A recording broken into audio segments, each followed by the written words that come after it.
Welcome to everyone who stayed on and to anyone new to the End User Tools Presents Japanese Beetle Trapping Data Collection using ArcGIS Field Maps. So we've just had, just before this, the visual training. And for those of you that stayed on, you're going to get a few more tips using the trapping map using the Field Maps application. And just to review once again, Japanese Beetle does have 3 different data collection surveys going on. There's visual, which we've just covered the previous half hour. There's trapping surveys, which we're going to cover over the next half hour or so. And then there's aircraft inspections. And those are using different applications are kind of broken down here. Visual and aircraft inspections use the ArcGIS Survey 123 application.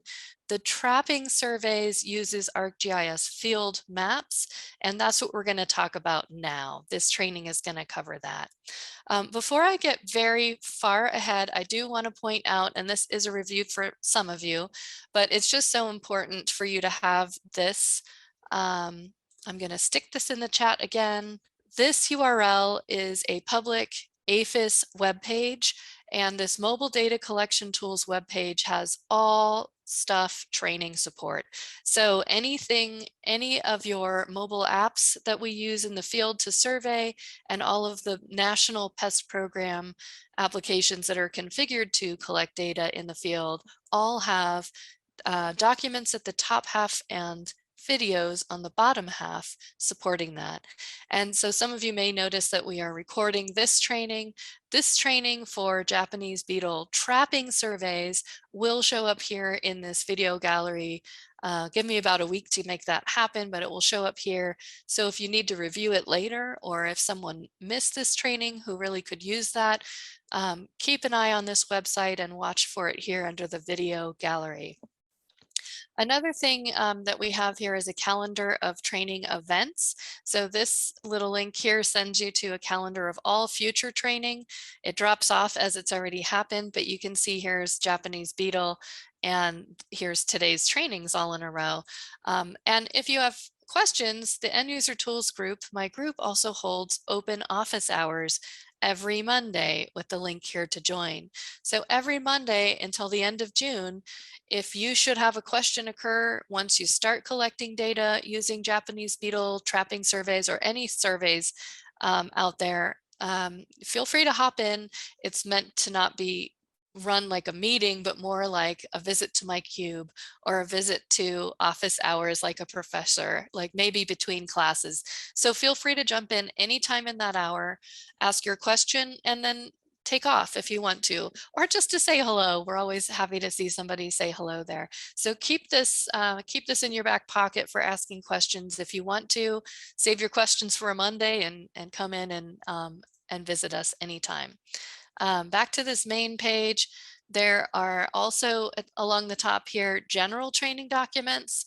There's training specific to the Field Maps application, which is what JB Trapping uses, and there's a user guide, and then the video gallery down below has 10 short videos that take you through that user guide.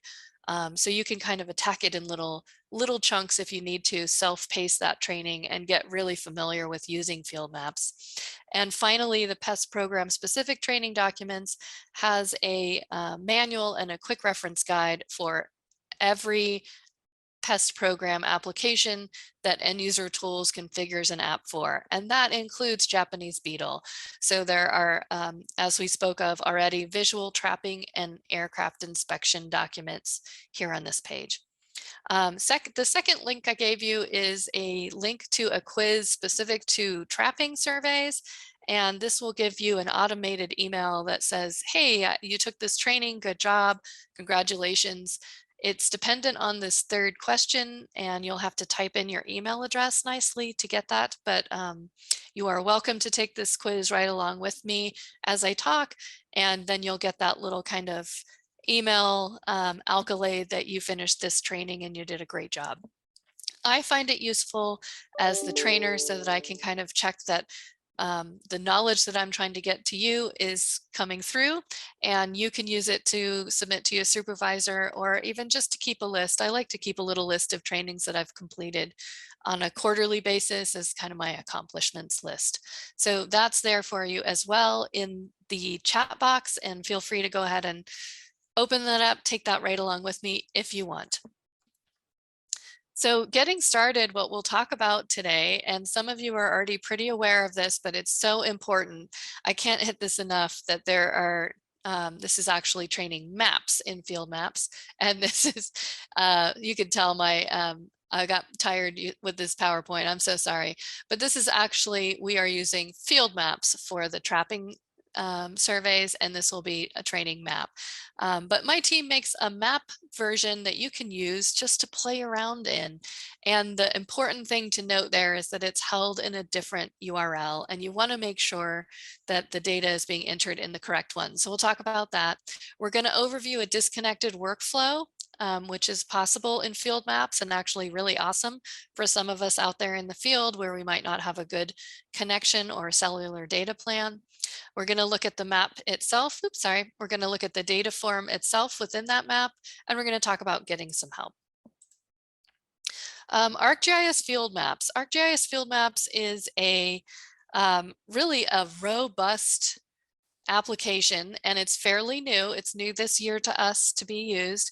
It is replacing 5 apps. There is a user guide, as I said, and 10 self-paced videos that you can kind of use to train yourself and make sure you feel comfortable and confident using it. The company that makes it breaks it down sort of like this, that these 5 mobile apps, some of which you may have used before, many of us used Collector last year, are all being combined into one robust map. Or application, sorry. And it's really built on the Collector application. So if you used this before, it looks very similar. And I guess along the way, some of these features from these other apps will start kind of showing up. But I will say this year, we're going to go very easy on users and try to keep things as consistent to last year as possible. So you will notice very little to worry about there. When you first open up the Field Maps application, you'll see something like this, the option to sign in via ArcGIS Online or Enterprise. We're always going to pick that Enterprise button. The Enterprise portal is managed by USDA MRP and is secured, FedRAMP secured, so that sensitive data can be input there. So this is our secured enterprise portal. We're always going to choose enterprise. And then what it will ask you to do the first time is to manually type in that URL connection. And those are the connections that you want to be careful of. Once you've typed it in previously, you'll see something more like this. So the first time you'll hit this specify a new URL and you'll carefully type that in. But from there, you'll get the options up above here where you've got maps.mrp, and then I can just tap that to sign in. That's our enterprise portal for official data collection. So that's kind of what you'll see signing in. But this brings us to that whole training maps issue that I spoke of a little bit earlier, where what we do is we create a copy of that map just for training purposes. It allows you to practice, to do exercises, to feel comfortable. In this case today, I will use our training version as the version I use to demonstrate. And it's important for you to note the differences in the URL that you use to sign in. I'm just going to kind of point them out to you a little bit, but you can see that top one has mrp.usda and the bottom one has maps-stg. So think of that as an abbreviation for stage or staging. It's a staging environment. And the key here to know is you want to be sure that you do not enter official data in a training map, and vice versa. You don't want to enter training or play points in the official map. So when in doubt, sign out. But there are a few ways to note that you're in a training map. For instance, all of the map titles are started with all caps, the word training. That should be a really good hint. And all of the base maps behind are just kind of a light gray, kind of boring. kind of boring maps, but be very careful. It's key for you to note not to put official data in a training map and not to put fake or play data in an official map. So again, when in doubt, sign out. We'll look at that briefly too.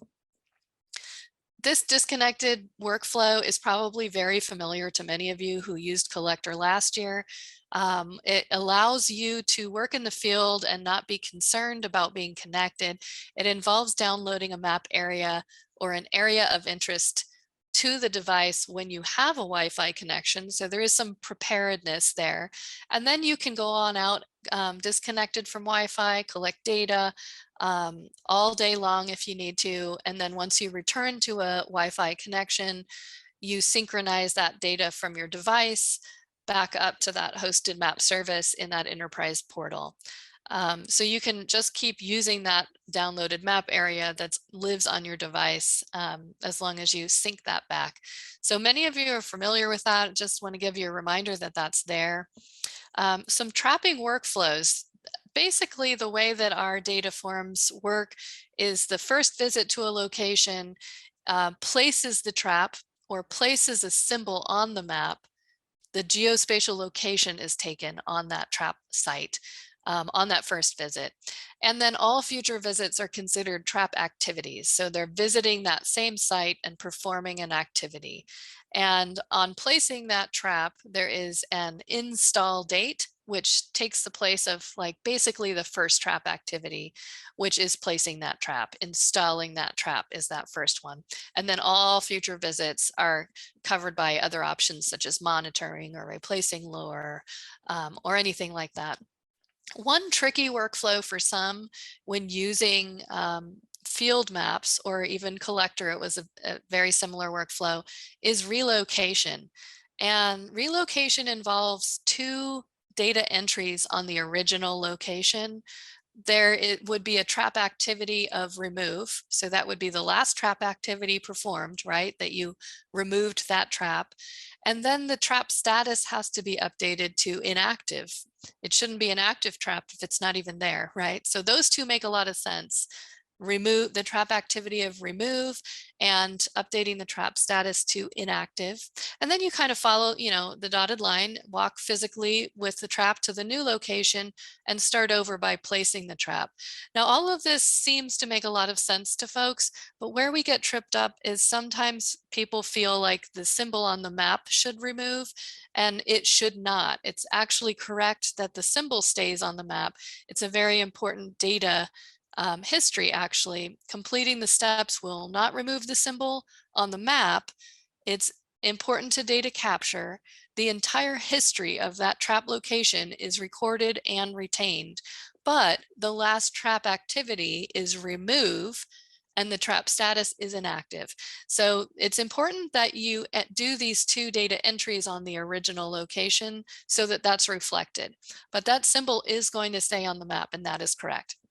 So you wouldn't want to be concerned about deleting a trap symbol itself, just in entering this data that it was removed and is now inactive so that that is there for all to see.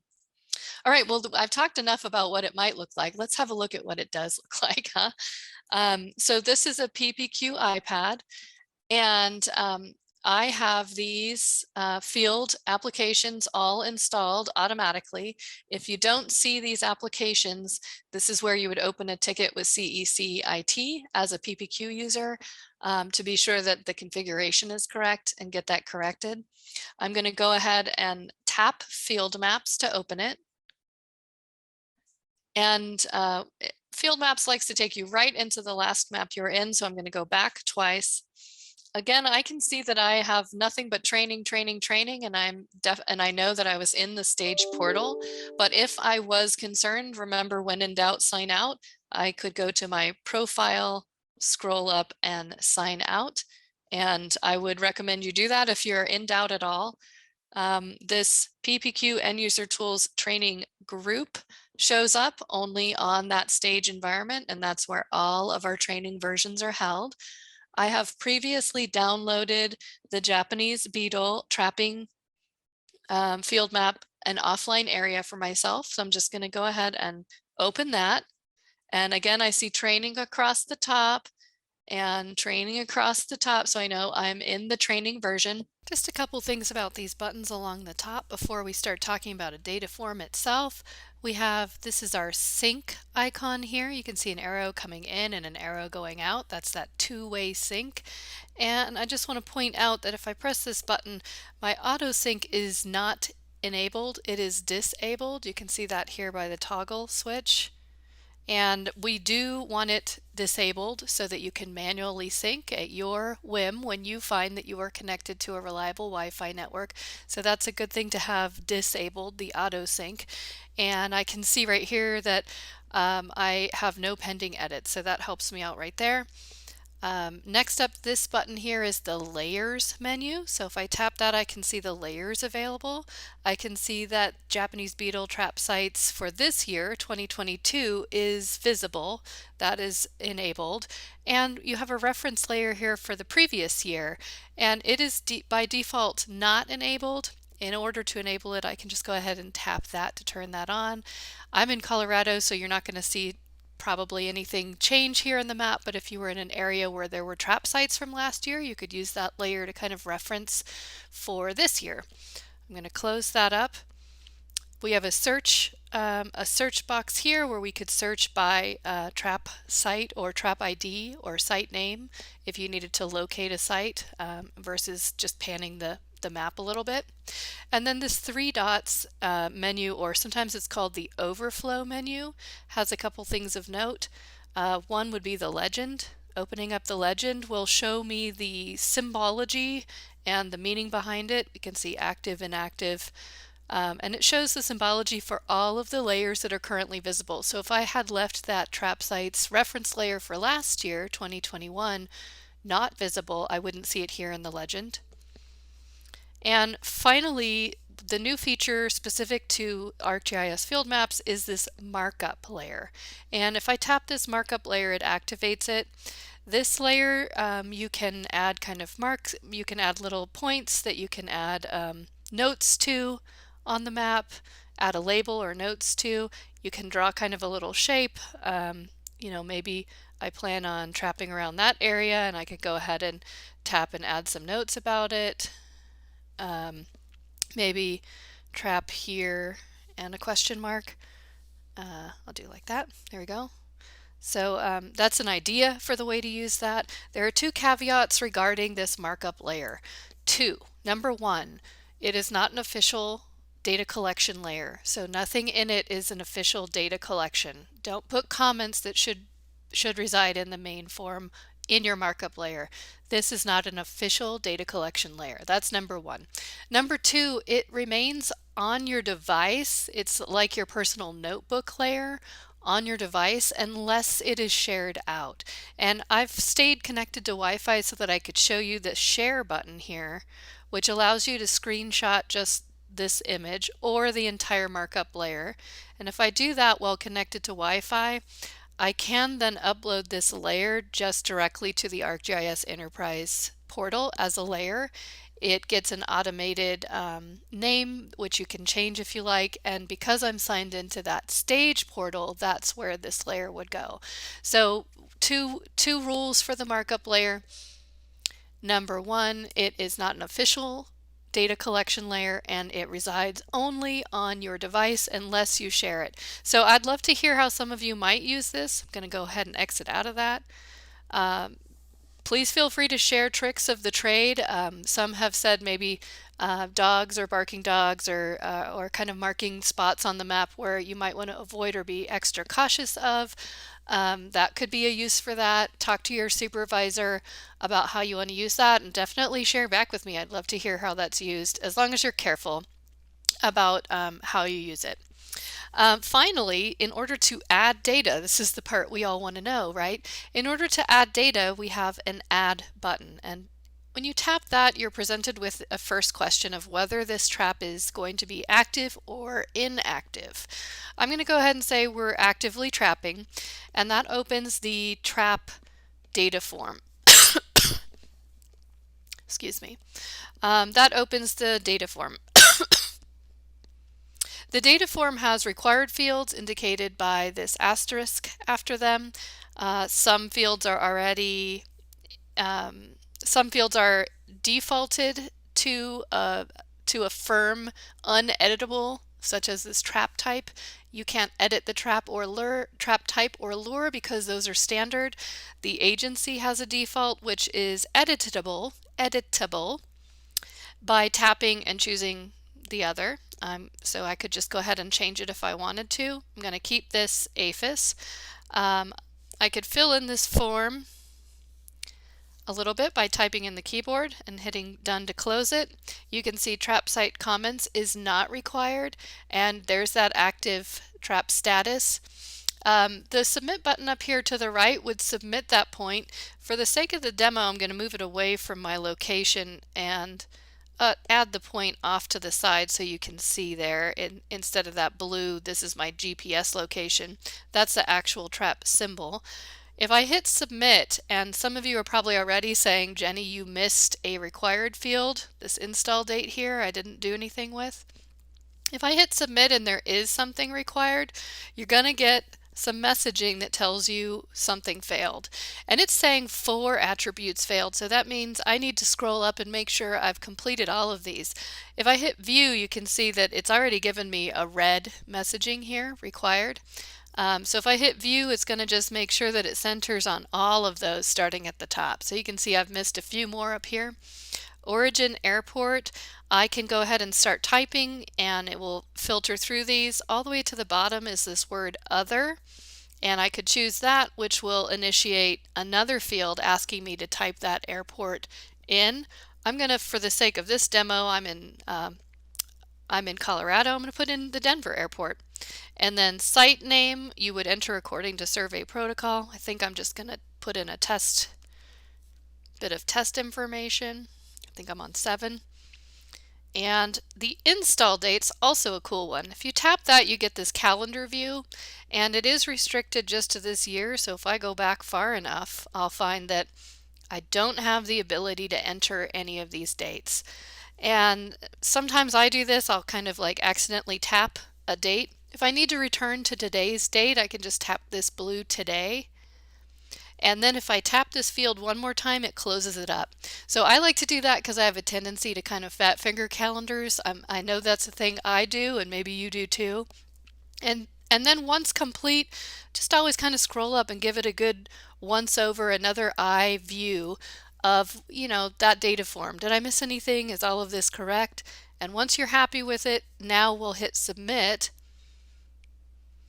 and that's placed the trap. Every visit to follow, remember, is a trap activity.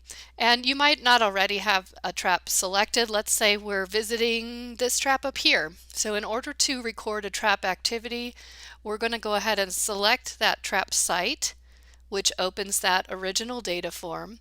And in order to record an activity on that site, we would either tap this little link button here at the bottom, or if you scroll up, you'll find that link symbol again, and it's called JB Activities for the year 2022. So we'll tap that to open the activities related table, and we'll tap add to add a trap activity. And you see now we have another form just related to that activity for that day. And I'm going to do the same thing as the previous one. I'm just going to fill out this form. I'm going to just monitor.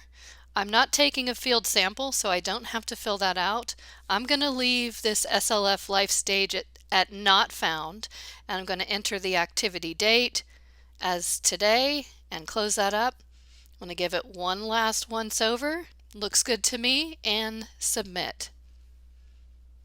So there we go on placing a trap and then following up with a trap activity.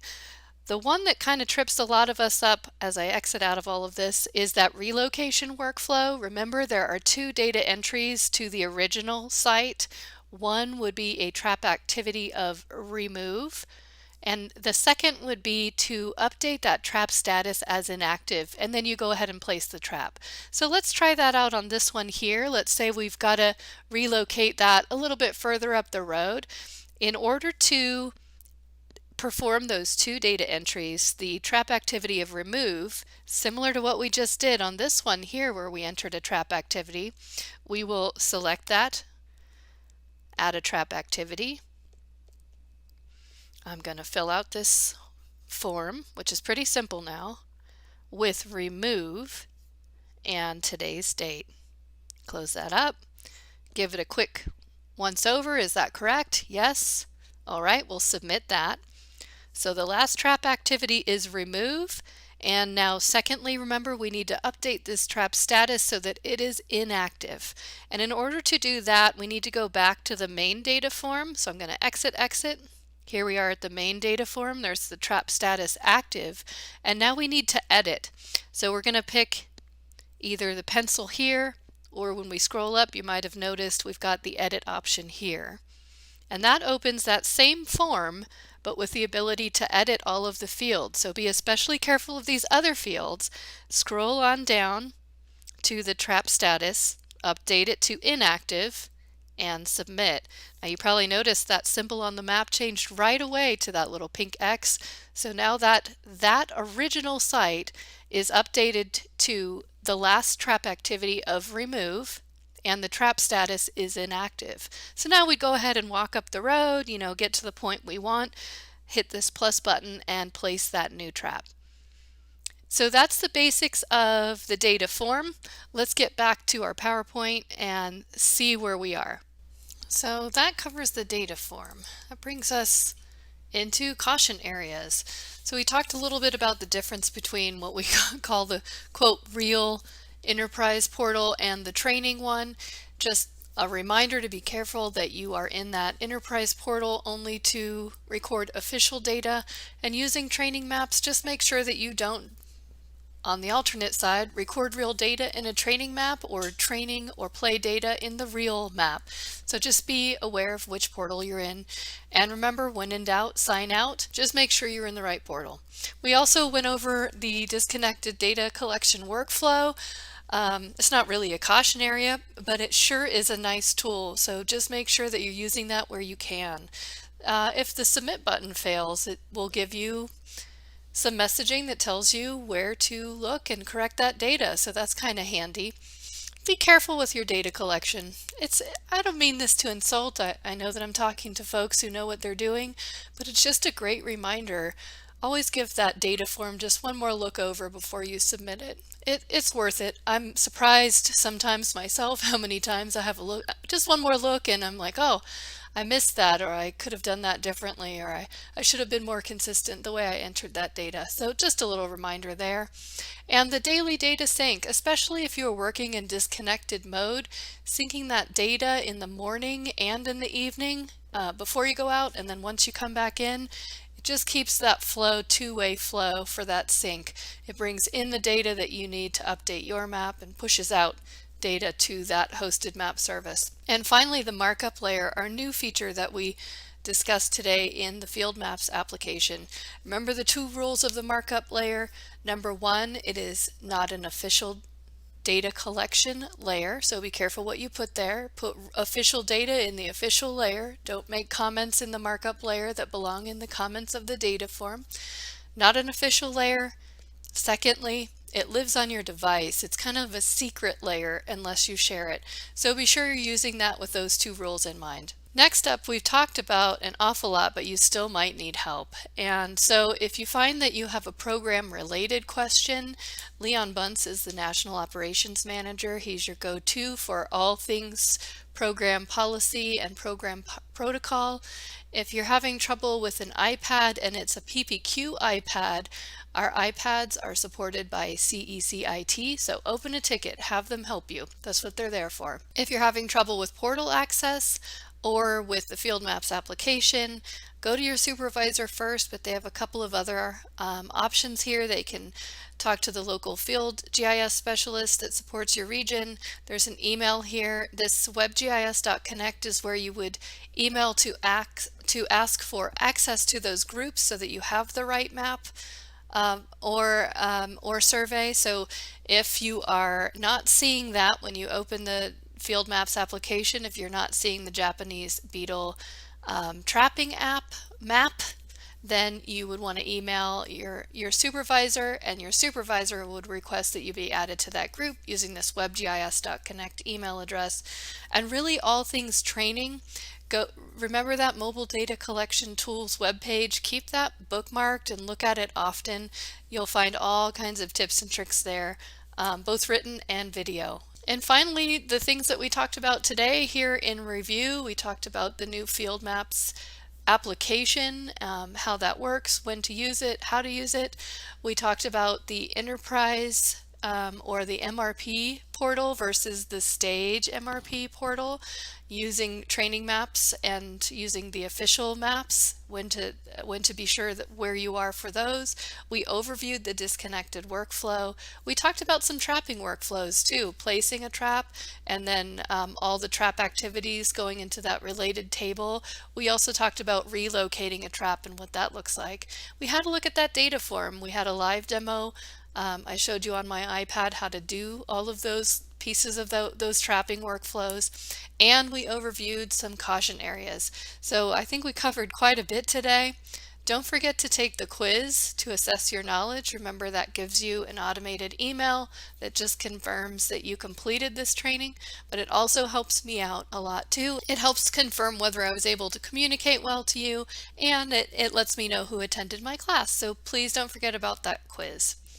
And finally, I always like to take accountability for these things. You can always reach out to me directly, and this is my information here. Feel free to call or email or IM anytime with questions that you might have. It's been kind of a whirlwind, and I know sometimes questions come up later once you start using an application. Sometimes things come up that you haven't thought about before. So please feel free to reach out to me anytime. You have a whole list of folks just here ready to support you, and I'm definitely one of them. Even if it's just to point you to the right next person, I'm here for you.